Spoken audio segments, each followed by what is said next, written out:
वज़ीर-ए-आज़म से advocate general Islamabad की मुलाकात, मोहसिन बेग के मामले पर ब्रीफिंग। अटॉर्नी जनरल भी मौजूद थे। नियाजुल्लाह नियाजी ने कहा, जब मोहसिन बेग को पेश कर दिया तो अदालत का ऑब्जर्वेशन देना कानूनी तौर पर ठीक नहीं था। कल हाई कोर्ट में मोहसिन बेग केस की समाअत में वो मौजूद होंगे। इमरान खान ने कहा, कोई कानून से बालातर नहीं, मुख्तलिफ ज़राए से उनके खिलाफ प्रोपोगेंडा हो रहा है।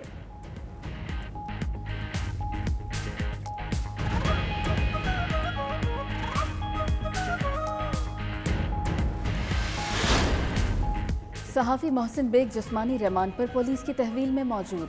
इस्लामाबाद हाई कोर्ट में अहलिया की 2 दरखास्तें कल समाअत के लिए मुकर्रर।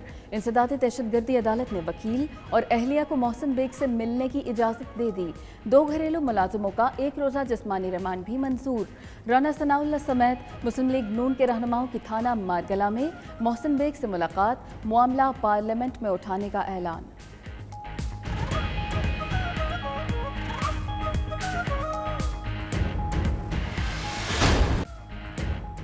ब्रेडफोर्ड में पाकिस्तान क्लब की जानिब से पाकिस्तान हाई कमिश्नर मोअज़्ज़म अहमद खान के एजाज़ में इशाइया।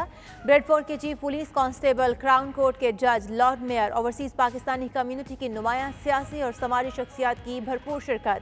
पाकिस्तान क्लब की जानिब से डैम फंड के लिए 48,000 पाउंड का चेक पेश किया गया।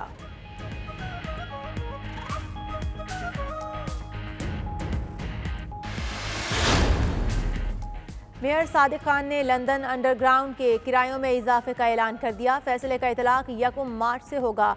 बस और ट्रैम पर महदूद सफ़र के लिए किराए में कोई इजाफा नहीं किया गया। सादिक खान कहते हैं, इस इकदाम का मकसद ट्रांसपोर्ट लंदन की माली हालत को बेहतर बनाना है।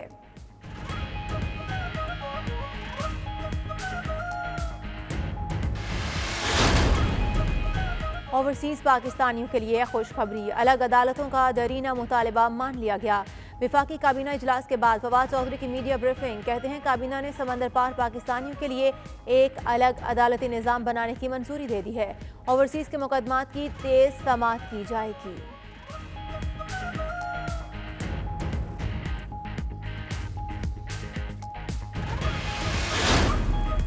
वज़ीर ख़ारिजा मखदूम शाह महमूद कुरैशी की सऊदी अरब, तुर्की, UAE और OIC और चीन पवेलियंस आमद। तमाम पवेलियंस वज़ीर ख़ारिजा शाह महमूद कुरैशी का शानदार इस्तकबाल। सऊदी पवेलियन की खूबसूरती की तारीफ, चीनी ट्रेन के मॉडल को सराहा। शानदार एक्सपो के इनाकात पर मुत्तहिदा अरब अमारात की क़यादत को मुबारकबाद।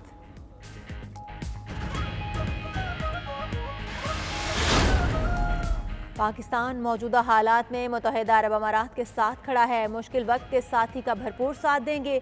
वज़ीर ख़ारिजा शाह महमूद कुरैशी का दुबई में पाकिस्तानी बिजनेस कम्युनिटी की तकरीब से खिताब। पाकिस्तानी सरमायाकारों को वतन में सरमायाकारी की तरगीब दिलाई।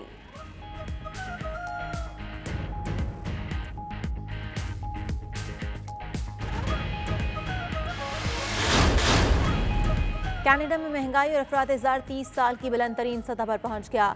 जनवरी में अफरात-ए-ज़र की शरह 5.1% रिकॉर्ड। गैस की कीमतें भी बुलंद तरीन सतह पर पहुंच गईं।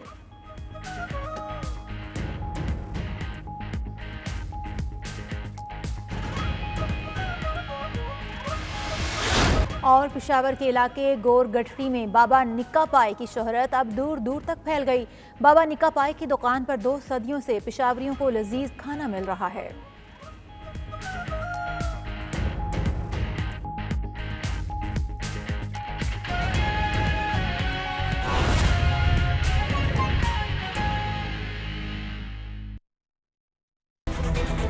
बिस्मिल्लाहिर्रहमानिर्रहीम, अस्सलामुअलैकुम। हेडलाइंस आपने जानी। प्राइम टाइम बुलेटिन के साथ मैं हूं आयशा अंसारी। मैं हूं आपके साथ यासिर रशीद और मैं हूं इशाल सुलेमान। बुलेटिन का बाकायदा आगाज करेंगे। नाज़रीन, हुकूमत ने सहाफ़ी मोहसिन बेग की गिरफ्तारी गैर कानूनी करार देने वाले जज के खिलाफ रेफरेंस दायर करने का फैसला कर लिया। वज़ीर आज़म से एडवोकेट जनरल इस्लामाबाद की मुलाकात, मोहसिन बेग केस पर ब्रीफिंग दी। एडवोकेट जनरल ने कहा कि मोहसिन बेग को पेश कर दिया था तो अदालत का ऑब्जर्वेशन देना ठीक नहीं था, जिस पर वज़ीर आज़म इमरान खान बोले, कोई कानून से बालातर नहीं है। मीडिया से हो या किसी और शोबे से, कानून की नज़र में सब बराबर है। मुख्तलिफ ज़राए से हमारे खिलाफ मनफी प्रोपोगेंडा हो रहा है। हमारे अच्छे कामों पर भी मनफी प्रोपोगेंडा किया जा रहा है। जो लोग अच्छा काम कर रहे हैं, मीडिया उसको भी मनफी तरीके से पेश कर रहा है। हुकूमत ने सहाफ़ी मोहसिन बेग की गिरफ्तारी गैर कानूनी करार देने वाले जज के खिलाफ रेफरेंस दायर करने का फैसला कर लिया है। इसी हवाले से मजीद तफसीलात जानेंगे अपने नुमाइंदा हुसैन अहमद से। हुसैन, बताइएगा, मोहसिन बेग केस में हुकूमत ने क्या इकदाम उठाने का फैसला किया? जी देखिए, advocate general Islamabad Mohsin Baig case से मुतालिक जो है वो वज़ीर-ए-आज़म से मुलाकात हुई है और वज़ीर-ए-आज़म से आज होने वाली जो मुलाकात थी उसमें एडवोकेट जनरल इस्लामाबाद नियाज़ुल्लाह नियाज़ी की जानिब से ब्रीफिंग दी गई। उनका ये कहना था कि वज़ीर-ए-आज़म से मुलाकात के वक्त अटॉर्नी जनरल भी मौजूद थे। नूर मुकद्दम केस, उसामा सती केस से भी मुतालिक ब्रीफिंग दी गई। जब हमने मोहसिन बेग को पेश कर दिया था तो अदालत का ऑब्जर्वेशन देना कानूनी तौर पर नहीं था। एडवोकेट जनरल की जानिब से ये भी कहा गया है, साथ साथ ये भी कहा गया है कि वज़ीर-ए-आज़म को मैंने बताया कि कल हाई कोर्ट में मोहसिन बेग केस में अदालत में मौजूद हूँगा और मैं खुद जो है वो अदालत को आगाह करूंगा। इसके अलावा एडवोकेट जनरल ने यह भी कहा कि वज़ीर-ए-आज़म ने कहा कि कोई कानून से बालातर नहीं है, सब कानून की नज़र में बराबर हैं। वज़ीर-ए-आज़म ने कहा कि कोई मीडिया से हो या किसी और शोबा से हो, कानून की नज़र में सब बराबर हैं। एडवोकेट जनरल ने मजीद बताया कि वज़ीर-ए-आज़म ने उन्हें कहा है कि मुख्तलिफ ज़राए के जरिए हमारे खिलाफ मनफी जो है वो प्रोपेगेंडा किया जा रहा है और वज़ीर-ए-आज़म ने कहा है कि हुकूमत के अच्छे कामों को भी कुछ लोग मनफी प्रोपेगेंडा के जरिए जो है वो गलत पेश कर रहे हैं। एडवोकेट जनरल नियाज़ुल्लाह नियाज़ी की जानिब से ये भी कहा गया है कि वज़ीर-ए-आज़म से जब उनकी मुलाकात हुई तो वज़ीर-ए-आज़म ने कहा कि जो लोग अच्छा काम कर रहे हैं मीडिया उसको मनफी तरीके से इस्तेमाल कर रहा है। दूसरी जानिब ये भी कहा गया है कि जो सेशन जज की जानिब से गुज़श्ता रोज़ तहरीरी फैसला जारी किया गया था उस पर भी जो है वो तहफ़्फ़ुज़ात का इज़हार किया गया है और हुकूमत की जानिब से ये फैसला किया गया है कि उस जो मुतलका जज फाजिल जज साहब थे उनके खिलाफ जो है वो रेफरेंस लाने की भी तैयारी सामने आई। सही, हुसैन साथ ही रहिएगा। इसी पर बात करने के लिए हमारे साथ टेलीफोन लाइन पर मौजूद है एडवोकेट जनरल इस्लामाबाद नियाज़ुल्लाह नियाज़ी साहब। नियाज़ी साहब, बहुत मशकूर हैं आपके इस हवाले से अपना वक्त देने के लिए। आपकी आज वज़ीर-ए-आज़म साहब से मुलाकात हुई है, आपको अदालती कार्रवाई के किस हिस्से पर एतराज़ है?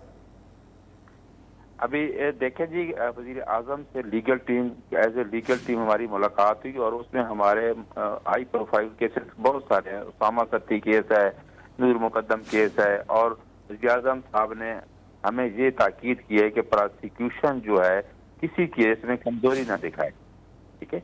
और इस केस के लिहाज से जो जी जी जी ऐसा बोलिएगा जी जो इस केस के लिहाज से थी, इस केस में भी ये है कि अगर कोई FIR स्टेट ने FIR दी है और FIR में एक्यूज को अरेस्ट करने के लिए वहाँ रेड होता है तो उसके ऊपर सामने से फायरिंग की जाती है और उसमें उसके FIA के लोग जख्मी हो जाते हैं।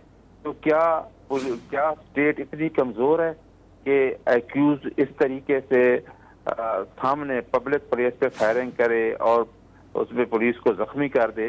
तो इसमें भी आपने रूल ऑफ लॉ को सामने रखना है और इस जो हमारा मैटर है इसको आपने मेरिट पे देखना है, क्योंकि जो ऑब्जर्वेशन नीचे जज साहब की आई जिसपे आप पूछ रहे हैं रेफरेंस का, उसमें एक पैराग्राफ जज साहब ने इलीगल डिटेंशन का केस हमने बता दिया